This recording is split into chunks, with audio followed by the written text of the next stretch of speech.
Hai semua, terima kasih karena sudah mengunjungi channel ini. Anda bersama dengan saya, Tobuk Moses, dalam satu lagi segmen Tinsomnia, di mana saya akan mengetengahkan cerita-cerita misteri dan seram yang saya dapatkan dari mana-mana saja. Cerita-cerita ini kebanyakannya adalah rekaan semata-mata, namun kadangkala ia boleh berlaku dalam kehidupan kita. Jadi, sekiranya Anda ada cerita misteri dan seram yang Anda ingin kongsikan kepada saya, kirimkan cerita-cerita Anda ke alamat email tinsomnia1111 tinsomnia1111@gmail.com. Semoga Anda dapat tidur lena di buai misteri dunia. WhatsApp Misteri dari Abang oleh Douglas.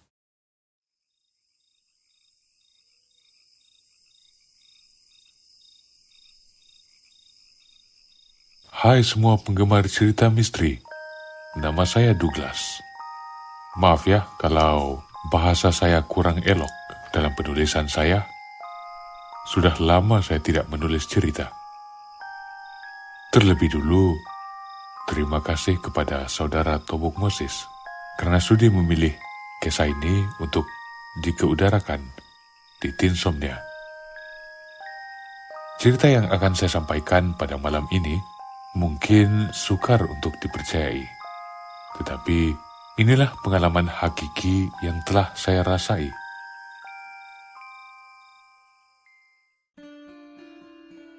Baik, saya ingin berbagi sedikit tentang latar belakang keluarga kami, supaya para pendengar dapat memahami kisah ini. Keluarga saya terdiri daripada 3 orang, yaitu mama, abang saya, dan saya anak bungsu. Ayah saya meninggal dunia 3 tahun yang lalu akibat kemalangan. Sepeninggalan ayah, kami hidup agak susah menurut pandangan kebanyakan orang sekarang. Dengan mama hanya bekerja sebagai petani dan kadangkala menoreh getah. Sementara itu, saya memang sangat rapat dengan abang saya, dan kami bersekolah di salah sebuah sekolah berasrama penuh di Malaysia. Namun begitu, 7 bulan yang lalu, abang saya terkena jangkitan kuman pada paru-parunya, dan pihak dokter tidak dapat menyelamatkannya. Memang setelah kepergian abang, saya rasa amat sedih.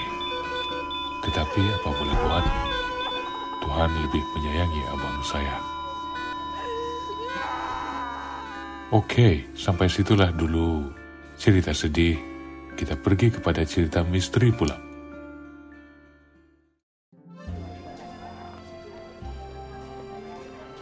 Pada 27 hari bulan Mei hari itu, semua pelajar sekolah diberi cuti panjang dalam seminggu lamanya begitu. Jadi, seperti pelajar asrama yang lain, saya pun balik ke kampung halaman saya. Rasa gembira sangat saya time itu. Sudah lama tidak balik ke kampung. Sebenarnya baru 2 bulan, tetapi macam lama sangat sudah saya rasa. Jadi setibanya di kampung, saya pun lepak dengan kawan-kawan saya. Kami main bola, lepak, bergurau senda, main video game, dan banyak lagi lah yang kami buat. Biasalah bila pelajar asrama penuh yang jarang-jarang balik ke kampung, lepaknya harus lama dengan kawan-kawan.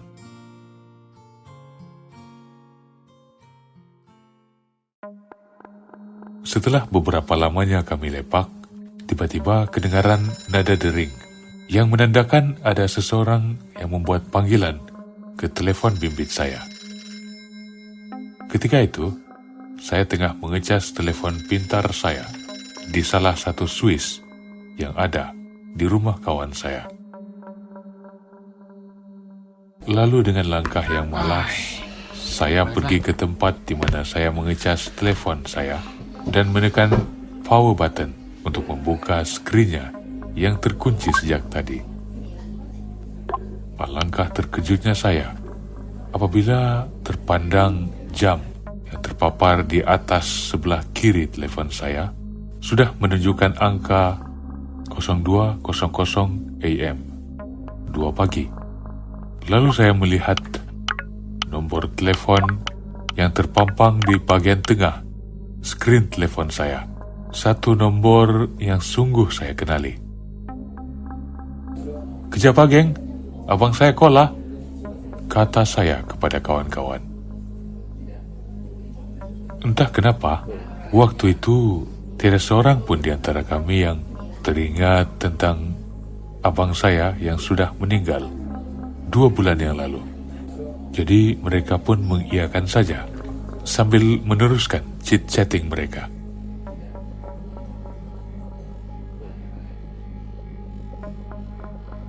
Kali kedua abang saya call, baru saya mengangkat telepon.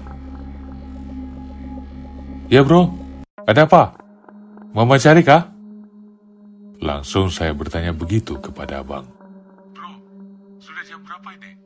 Balik sekarang, nanti mama susah hati," kata abang saya dengan ada tanda seru di sana. "Relax bro, relax.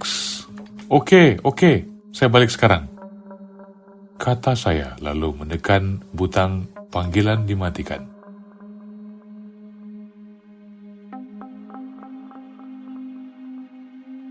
Jadi saya pun berpamitan dengan kawan-kawan saya. Sebenarnya saya masih malas mau balik rumah, sebab salah seorang kawan saya baru saja membancuh kopi. Dan sebagai seorang penggemar kopi seperti saya, pastinya sangat amat sedap apabila dia membancuh kopi. Saya cuma dapat minum segelas 2 dan terpaksa bergegas balik rumah. Takut kalau abang saya akan marah saya nanti. Abang saya ini jenis panas baran. Kalau dia marah, barangkali boleh naik tangan. Kendati pun sikap abang saya sedemikian, kami tetap sangat rapat.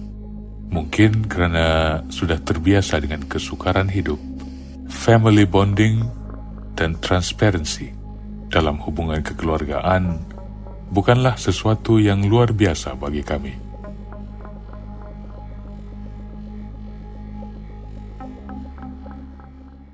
Setelah beberapa batu jauhnya berjalan, tiba-tiba saya teringat. Ya kan, mana ada abang lagi? Abang kan sudah meninggal 2 bulan yang lalu.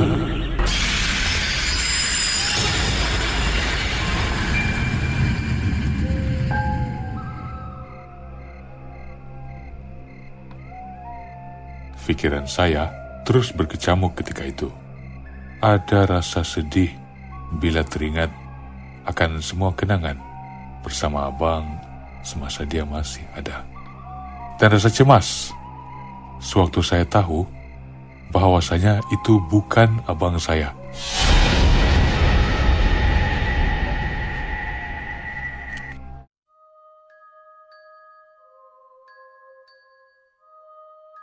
Fast forward cerita, sejak dari hari kejadian itulah, saya kerap kali ditelepon oleh abang saya ketika saya berada di asrama. Dan setiap kali dia menelepon saya rasa sangat gembira. Terutama bila cerita kami sampai part-part yang menyentuh tentang kisah lalu kami. Masalahnya, kejadian ini semakin kerap hingga menjejaskan hubungan saya dengan kawan-kawan lain. Ada kalanya saya sanggup ponteng sekolah dan ponteng prep malam. Kalau pelajar-pelajar asrama tahulah apa itu prep malam. Semata-mata untuk bergayut dengan abang saya. Hal ini akhirnya disedari oleh warden asrama kami. Mujurlah, warden kami seorang yang agak handal dalam mendeteksi gangguan yang disebabkan oleh makhluk halus.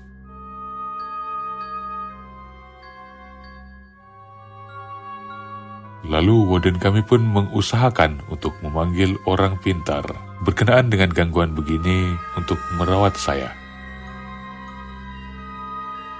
Pakar itu pun menyarankan supaya telepon itu dihapuskan saja, jangan diguna lagi, atau diwariskan kepada sesiapa. Walaupun terasa berat hati untuk memberitahukan hal itu kepada Mama, tapi saya mengambil keputusan untuk merelakannya. Jadi, saya pun menceritakan semua hal ini kepada Mama, tentang bagaimana saya selalu ditelepon oleh abang, padahal tiada yang menggunakan telepon itu. Bagaimana warden kami dapat kesan, dia panggil pakar, dan apa yang pakar sarankan untuk kami lakukan. Dan Mama pun terpaksa menghapus telepon abang saya bersama dengan semua kenang-kenangan yang ada di dalamnya. Dan benarlah kata pakar itu, setelah itu tidak ada lagi panggilan telepon yang saya dapatkan daripada sesuatu yang pastinya bukan abang saya.